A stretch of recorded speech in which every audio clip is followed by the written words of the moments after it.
Philadelphia sleeps in peace, yet beneath its calm streets, the shadows never rest. A dancer's body surfaced in the Schuylkill River. A bus driver's final route ended in gunfire. South Street pulsed with music before drowning in chaos, and a standoff in Tioga turned night into a battlefield. Years later, their killers sit behind steel and silence, but the city still whispers their names, reminders that justice may heal wounds, yet never resurrect the lost. And this is Inside Philadelphia's Notorious Black Killers, Shocking Murders and True Crime Documentary. Welcome back to Crime Ledger USA, where real crimes meet real justice. Number 1. Akhenaton Jones. Under the calm waters of Philadelphia's Schuylkill River, police uncovered a secret that would haunt the city forever. On the 8th of June 2020, authorities found the dismembered remains of 27-year-old Dominique Remy Fells, a black transgender woman known for her artistry and spirit. The brutality of her death shocked investigators. Fells had been stabbed more than 40 times inside an apartment in West Philadelphia. Her upper body surfaced near Bartram's Garden, while her legs, sealed in a trash bag, appeared 3 days later along the riverbank. The case immediately drew attention for its savagery and precision. Detectives traced the events back to the 6th of June 2020, when Fells visited the home of Akhenaton Jones, a 36-year-old acquaintance. 2 witnesses were initially present but left after Fells and Jones went into a bedroom. When they returned, they saw blood everywhere and Fells's lifeless body on the bed. Evidence suggested Jones used an electric saw to dismember her body. Surveillance footage captured him removing trash bags from his apartment and loading them into a white van later seen near the river. As news spread, investigators zeroed in on Jones as the prime suspect. The witnesses' statements, combined with the footage, gave police probable cause for a search warrant. Inside Jones' residence, officers discovered blood spatter covering walls and furniture. They seized a blood-stained knife believed to be the murder weapon, an electric saw, and a white hazmat suit, each later tested positive for DNA. The forensic link was undeniable. Every trace led back to both Fells and Jones. By mid-June, an arrest warrant charged Jones with murder, possession of an instrument of crime, tampering with evidence, and abuse of corpse. He fled Philadelphia before capture, prompting authorities to classify him as one of the city's most wanted fugitives. Months later, on the 9th of November 2020, Jones was located in Los Angeles and arrested. He was extradited to Pennsylvania, where DNA tests confirmed his involvement. Though the prosecution described the killing as an intensely hateful act, no official motive was established. The COVID-19 pandemic delayed legal proceedings, prolonging the family's wait for justice. Jones chose to represent himself in court, admitting to dismembering Fells but claiming another person was responsible for the stabbing. His first trial ended with a conviction only for abuse of a corpse, as the jury deadlocked on the murder charge. In his second trial, concluded on the 9th of June 2025, the jury found him guilty of first-degree murder, possession of an instrument of crime, and abuse of corpse. The verdict carried a mandatory life sentence without the possibility of parole. His formal sentencing is set for the 26th of September 2025. Public reaction was swift but restrained. Fells's family expressed gratitude that justice was served. The case reignited calls for reform but also underscored enduring gaps in legal protection. 3 lessons remain clear. Violence leaves irreversible scars on communities. Prejudice can hide behind silence, and justice, though delayed, still matters. Even in darkness, the truth surfaced, piece by piece, demanding to be seen. Number 2. Zhontay Capers. A quiet morning in Philadelphia turned into tragedy when a bus driver's ordinary route became his final journey on duty.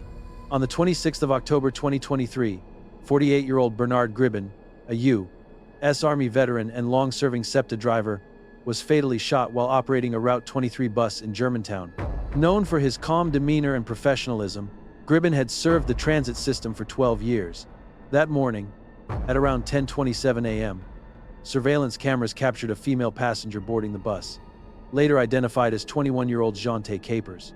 The video revealed her entering and exiting several times before the attack.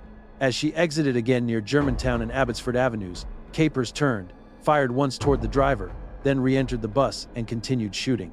Witnesses described chaos as terrified passengers escaped through doors and windows. Gribben was struck 6 times in the chest and abdomen. Police arrived within minutes and rushed him to Einstein Medical Center, where he was pronounced dead at 10:36 a.m. Investigators immediately sealed the scene, collecting ballistic evidence and interviewing witnesses. The attack appeared targeted but unprovoked. Within hours, Plainclothes SEPTA police stopped a woman matching the shooter's description near Green Street and Queen Lane. She was taken into custody and identified as Zhontay Capers. Detectives searched for the firearm, but no weapon was recovered. By the next day, Capers was charged with murder, possession of an instrument of crime, and violations of Pennsylvania's firearms statute. She was also accused of recklessly endangering other passengers who were present during the shooting. Investigators described the attack as senseless, driven by no clear motive. Capers reportedly offered no explanation during questioning. The evidence, surveillance footage, eyewitness statements, and ballistic consistency, was sufficient for the district attorney's office to pursue a first-degree murder charge. The case proceeded toward trial, but psychological evaluations soon shifted its course. Capers, who had a history of mental health issues, was diagnosed with schizophrenia. Court-appointed doctors determined she was delusional, hearing voices, and not competent to stand trial. In September 2025, a scheduled bench trial was postponed after a forensic psychiatrist reaffirmed her inability to understand legal proceedings. A Philadelphia judge ordered Capers to undergo 60 days of inpatient treatment at Norristown State Hospital to restore competency. A reevaluation was scheduled afterward to determine if she could face trial for Gribbon's murder. As of the latest records, Capers remains under psychiatric care, unconvicted, and awaiting reassessment. The courtroom updates brought mixed emotions. Gribbon's relatives, who had traveled across the country for the hearing, expressed heartbreak at another delay in justice. Union officials renewed demands for stronger safety measures, including bullet-resistant driver shields and increased police presence on routes. Community and family reactions reflected sorrow and frustration, but also calls for mental health reform and protection of transit workers. 3 lessons remain. Mental illness requires early intervention, public safety must never be undervalued, and justice delayed still leaves scars. In Philadelphia's daily rhythm, one man's route ended, but his story keeps demanding accountability. Number 3. 4 Big Naddy gang members. They were just kids chasing reputation, but their search for fame left a trail of death across North Philadelphia's streets. In 2021, the Big Naddy Gang, or BNG, emerged from the Strawberry Mansion section of the city, born out of grief after the murder of a friend. What began as retaliation soon spiraled into a violent series of shootings that terrorized neighborhoods already overwhelmed by gun violence. The gang's name quickly became associated with fear, as its teenage members sought infamy through deadly attacks and online bragging. Investigators later tied the group to multiple murders and attempted murders between July and September 2021. Among the earliest incidents, prosecutors said Namir Brunson Gans shot and injured a victim on North Judson Street. The following day, Brunson Gans, Dante Sutton, and Elijah Soto fatally shot 19-year-old Jordan Murray near a bus stop after a social media dispute. Less than 2 weeks later, the same trio, joined by Khalil Henry, killed 33-year-old Jarek Jenkins, who they mistakenly believed was linked to a rival gang. But it was a botched murder for hire that brought national attention. In late September 2021, Latif Williams, identified as a leader of a related gang, offered BNG members $10,000 to kill a target outside the Seven Stars Lounge. They mistook another car for their intended victims, opening fire with nearly 50 rounds. 24-year-old mother Chandra Jones, who had been celebrating a birthday, was killed instantly. 2 other women in the car were wounded. District Attorney Larry Krasner later described Jones as an utterly innocent bystander, her death the tragic result of reckless ambition and misplaced loyalty. The investigation required a large-scale collaboration among Philadelphia police, the District Attorney's Gun Violence Task Force, ATF, and the Pennsylvania Attorney General's office. Detectives used ballistic data from the National Integrated Ballistic Information Network to match shell casings across crime scenes. Digital forensics provided another key link. Videos and social media posts where members bragged about shootings, even sending messages claiming they had put the H in homicide. These details became the backbone of the indictment that dismantled one of Philadelphia's most violent young crews. In 2023, prosecutors charged 8 individuals connected to the gang, but the 3 central figures, Sutton, Brunson Gans, and Soto, faced the most serious counts. They pleaded guilty to multiple murders and firearm offenses. In March 2025, they received lengthy state prison sentences, Sutton 40 to 80 years, Brunson Gans 35 to 70, and Soto 30 to 60. The remaining cases, including that of alleged mastermind Williams, are still pending federal review. The verdicts brought cautious relief. District Attorney Krasner said the prosecutions had crushed the group, and residents finally felt some safety restored. Police emphasized that dismantling BNG removed a major source of random gunfire from North Philadelphia's streets. 3 lessons remain clear. Social media can magnify violence. Loyalty without reason destroys futures. And community cooperation is vital for justice. In North Philadelphia, the echoes of gunfire have faded, but the memory of those lost endures. Number 4. Charles Mitchell. He met her at a party. Hours later, she was dead, and the truth lay hidden behind a locked door in Philadelphia. In December 2022, police discovered the body of 33-year-old Marquis M.J. Jackson, a black transgender man and well-known activist, in the backyard of 40-year-old Charles Mitchell's Nicetown home.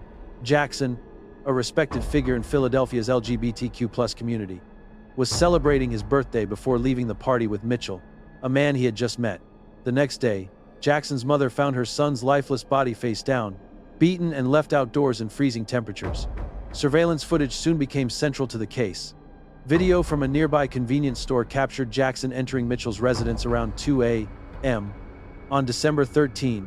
From that moment forward, the door camera showed no evidence that Jackson ever came back out.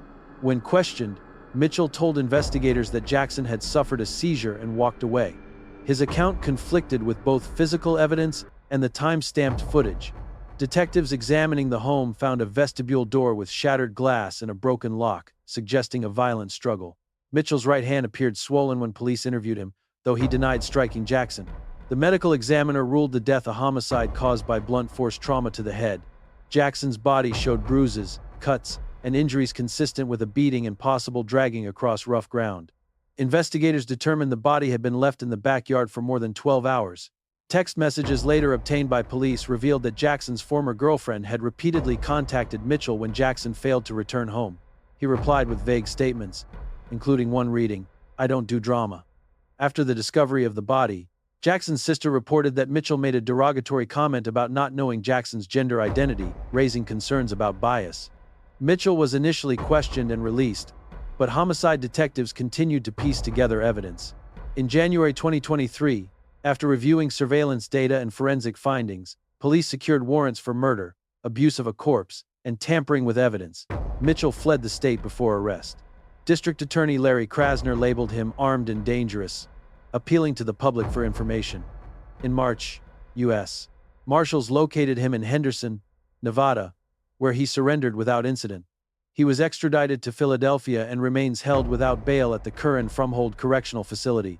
At the preliminary hearing on the 9th of August 2023, prosecutors presented evidence of the timeline and physical injuries. The defense argued that the cause of death could not be directly linked to Mitchell and emphasized that no weapon or motive had been proven. After a 3-hour proceeding, Judge Wendy Pugh ruled that all charges would move forward to trial. Family and advocates called for justice, while officials apologized for a misgendering incident during testimony, promising improved training for officers and prosecutors. 3 lessons remain clear. Digital surveillance rarely lies, hate hides behind indifference, and justice demands persistence over time. In Philadelphia, one body revealed not just a killer, but a system still learning to see everyone clearly. Number 5. Kimbrady Carriker. He walked the streets armed for war. His neighborhood had no warning of the horror that was about to unfold. On the 3rd of July 2023, as Philadelphia prepared for Independence Day celebrations, 40-year-old Kimbrady Carriker launched a mass shooting spree through the Kingsessing neighborhood. Dressed in a bulletproof vest, ski mask, and armed with an AR-15 style rifle and a handgun, Carriker opened fire seemingly at random, killing 5 people and wounding 4 others, including children. The victims ranged from a boy to a 59-year-old grandfather, none of whom had any known connection to the shooter. The rampage began shortly before 8:30 p.m. on 56th Street, where Carriker methodically fired at pedestrians, vehicles, and homes. Investigators believe 31-year-old Joseph Wama Jr. was the first to die, discovered later inside a residence. Witnesses describe scenes of chaos as bullets pierced cars and walls. In one devastating moment, Carriker fired into a Jeep carrying a mother and her 3 children. 2-year-old twins were struck, one shot 4 times in the legs, while their mother and the older child were injured by shattered glass. Dajuan Brown was fatally shot while helping his injured friend reach a nearby officer. Responding units heard the gunfire and ran toward it. Officers pursued the suspect across multiple blocks before cornering him in an alley on Fraser Street. Carriker surrendered without returning fire, claiming he was helping to stop gun violence. Inside his tactical vest were loaded magazines, a police scanner, and additional ammunition. Nearby, Police recovered both weapons used in the attack, each a self-manufactured ghost gun, impossible to trace by serial number. Detectives soon uncovered disturbing details. Inside Carriker's residence, investigators found a handwritten will, dated 10 days before the shooting, suggesting premeditation. A roommate later told police that Carriker had been wearing the bulletproof vest around the house in the days before the killings, describing him as increasingly agitated and paranoid. Family members reported growing concern about his mental state, describing years of anti-government rants and erratic religious talk. At a press briefing, officials noted that Carriker had previously pleaded guilty to a 2005 gun charge and was prohibited from possessing firearms. Despite that record, he was able to build the untraceable weapons used in the massacre using online parts kits, an issue that would reignite national debate about ghost guns and public safety. Carriker was arrested within hours and charged with 5 counts of murder, multiple counts of attempted murder, aggravated assault, and firearms offenses. He was arraigned 2 days later and held without bail. Prosecutors said no conditions could guarantee community safety. Following his March 2024 preliminary hearing, Carriker was ordered to stand trial on all charges.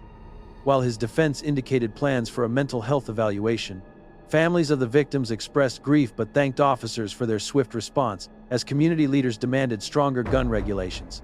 3 lessons stand clear. Untraceable weapons threaten every city. Mental instability can turn deadly, and courage still saves lives. Philadelphia still counts the echoes of that night, each one a plea for change. Number 6. Nasir Jackson and Namir Jones. Crowds filled South Street that summer night, unaware the city's rhythm was seconds away from turning to chaos and bloodshed. On the 4th of June 2022, a mass shooting erupted on one of Philadelphia's most vibrant stretches, leaving 3 dead and 11 wounded. Among the shooters were Nasir Jackson and Namir Jones, known by their aliases Naddy Whittington and Quader Dukes Hill. Prosecutors said the pair fired randomly into the crowd, killing 2 innocent bystanders, 22-year-old Christopher Minners, a Girard College advisor, and 24-year-old Alexis Quinn. What began as a street fight would become one of the city's most shocking gun violence tragedies. The night unfolded near 4th and South Streets, where bars and restaurants spilled with weekend traffic. Around 11:30 p.m., a fight broke out between 3 men, Gregory Jackson, Rashawn Vereen, and Micah Towns. Cell phone footage showed the argument intensify until Jackson drew a gun. Shots rang out, and Towns, struck in the hand, returned fire, fatally shooting Jackson in what police later ruled self-defense. As panic erupted, people scattered in all directions. In that chaos, a third man, identified as Karan Garner, opened fire down the street and was shot by police after pointing his weapon at officers. At the same time, Jackson and Jones, uninvolved in the original altercation, pulled handguns and began firing into the packed crowd. Witnesses recalled the terrifying echo of rapid gunfire as people dove behind cars and into storefronts. 5 separate weapons were discharged that night. When the gunfire stopped, 3 victims were dead and 11 others lay injured. Detectives worked through the night, recovering shell casings and surveillance footage from local businesses. Security videos clearly captured Jackson and Jones among the shooters. Investigators traced their movements as they fled Philadelphia. Within 3 days, the U.S. Marshals Fugitive Task Force located both suspects in Richmond, Virginia. They were arrested without incident at an apartment belonging to a friend. Firearms found at the scene matched ballistic evidence recovered from South Street. Authorities later revealed that Jones already had an outstanding warrant for failing to appear in court on a prior felony case. Both were charged as adults with first-degree murder, conspiracy, and gun-related offenses, though Jackson was only 4 days shy of his 18th birthday. During the September 2022 preliminary hearing, defense attorneys argued the shootings occurred amid confusion, lacking intent to kill. The court disagreed, holding all charges. 2 years later, in October 2024, both defendants pleaded guilty to third-degree murder, reckless endangerment, and conspiracy. That December, they were sentenced to 15 to 50 years in state prison. The community response was brief yet powerful. Mayor Jim Kenney called the shooting beyond devastating, and District Attorney Larry Krasner urged lawmakers to strengthen gun regulations. Local businesses struggled to restore safety perceptions, and police increased patrols along South Street. 3 lessons endure. Chaos can turn lethal in seconds, guns magnify fear beyond reason, and justice often arrives too late. In Philadelphia's summer air, the echoes of that night still linger. Number 7. Latif Williams. A calm November afternoon turned violent in North Philadelphia when an aspiring graduate's final moments unfolded just steps from home. On the 28th of November 2021, 21-year-old Temple University student Samuel Sean Collington was returning to his apartment on North Park Avenue after Thanksgiving break. He was a political science major, preparing to graduate and begin a career in public service. As he unloaded his SUV outside his building, a man later identified as Latif Williams approached him. Investigators later said the confrontation began as an attempted robbery or carjacking. Within seconds, a brief struggle turned deadly. Surveillance cameras from the block captured the entire sequence. The video showed Williams move toward Collington as he reached into the rear of his vehicle. A scuffle followed, and the audio picked up 4 gunshots. Collington was struck multiple times, twice in the chest, once in the thigh, and once in the hand. Witnesses reported seeing the shooter flee south through an alley as Collington collapsed near the curb. Police arrived minutes later in response to emergency calls about gunfire. Paramedics transported Collington to Temple University Hospital, where he was pronounced dead shortly after 2 p.m. The investigation into the killing began immediately. Detectives collected video evidence from multiple security cameras and canvassed nearby streets for witnesses. At the scene, investigators recovered several personal items later traced to the suspect, including headphones, keys, and a cell phone. A partial palm print lifted from the victim's vehicle matched that of Williams. One of the recovered keys opened the front door of his family residence, verified by police body camera footage. With the physical and forensic evidence in hand, homicide detectives identified Williams as their primary suspect and issued a warrant for his arrest. 2 days later, he turned himself in to police, accompanied by his attorney. Williams's background revealed prior criminal activity. He had previously been charged in a separate armed carjacking earlier that year, though that case was dismissed when a key witness failed to appear. He had also pleaded guilty to another carjacking committed less than 2 weeks before the shooting. Despite being under 18 at the time, prosecutors charged Williams as an adult, citing the severity of the crime. The case proceeded to a non-jury trial before Judge Scott O'Keefe. Prosecutors presented video and forensic evidence, arguing the attack was a clear case of attempted carjacking that ended in murder.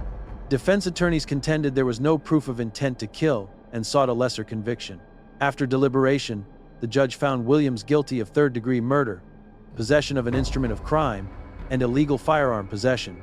The defense requested leniency, citing the defendant's difficult upbringing, but the judge imposed a sentence of 25 to 50 years in state prison, plus 5 years of probation. 3 lessons endure.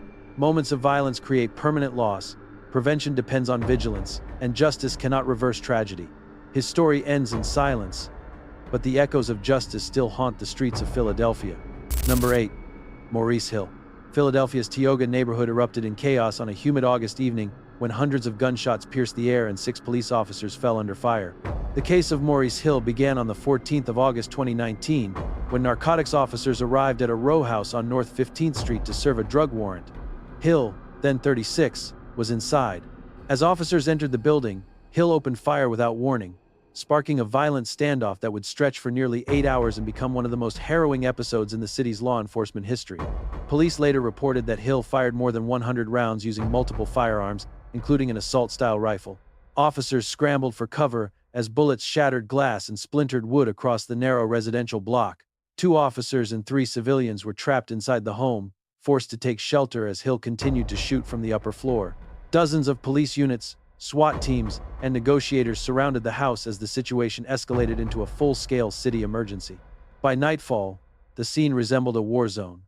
Tear gas filled the air while armored vehicles moved in under cover of darkness. 5 hours into the standoff, tactical officers managed to extract the trapped officers and civilians through a side window. Negotiators repeatedly tried to reach Hill by phone. He refused to speak at first but later communicated through his attorney, who convinced him to surrender. Near midnight, Hill emerged from the front door with his hands raised, ending a siege that left 6 officers wounded and an entire community shaken. The investigation uncovered a long history of violent behavior. Hill's criminal record dated back to 2001, including convictions for aggravated assault, firearms violations, perjury, and fleeing police. He had served a 55-month federal prison sentence for illegal gun possession and was prohibited from owning firearms. Investigators recovered multiple weapons from the scene, confirming that the shooting was deliberate and sustained. Prosecutors charged Hill with 3 counts of attempted murder of police officers, 9 counts of aggravated assault, and numerous related offenses. At trial in 2025, officers recounted their fear as Hill's bullets tore through walls and windows. One officer testified that fragments from Hill's gunfire remain lodged in his hand years later. The defense argued Hill did not know he was shooting at police and acted in panic, claiming self-defense. The jury rejected that argument after 3 days of deliberation. Hill was convicted on all major counts and acquitted only of the drug-related charges. In July 2025, the court sentenced Maurice Hill to a term of 120 to 240 years in prison, ensuring he would never be released.